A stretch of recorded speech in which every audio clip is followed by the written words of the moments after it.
The Tsunami, from what I remember, was a very powerful and sought-after pearlescent weapon back in Borderlands 1 that didn't end up making its return in Borderlands 2.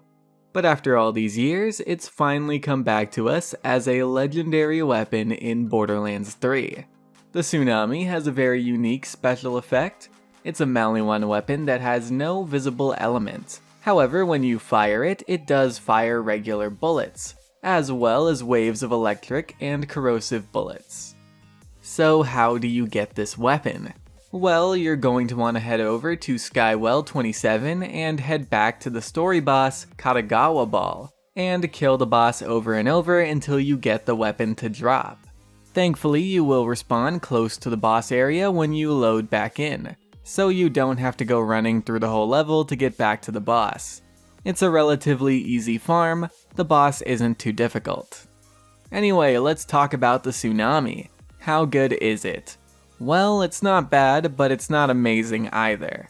From all the stories I heard about the Borderlands 1 Tsunami, I thought this gun was going to be a monster.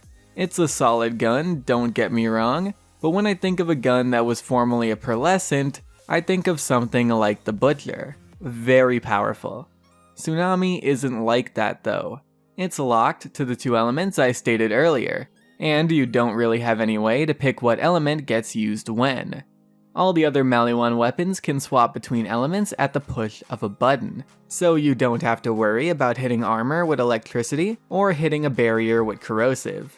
The elemental waves on this weapon also fire out in a weird pattern. It's like the two element waves form an X, and it's a pretty spread out X. So if you attempt to go for critical hits on normal enemies, you'll miss most of the pellets and end up doing less DPS. So you're stuck aiming for center mass on anything that isn't a big boss with a big crit spot.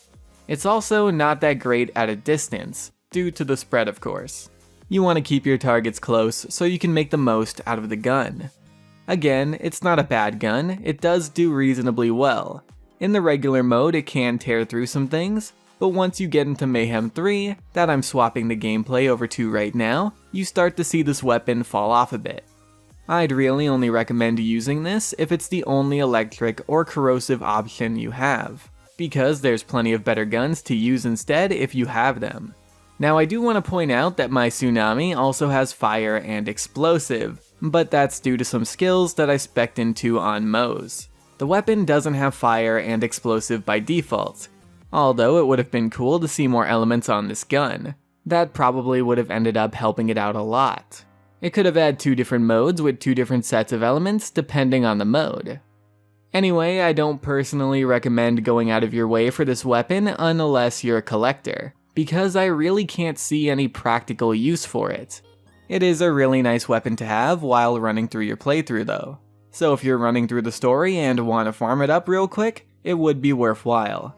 But yeah, that's it for this video. Feel free to let me know what you guys think of the Tsunami down in the comments below.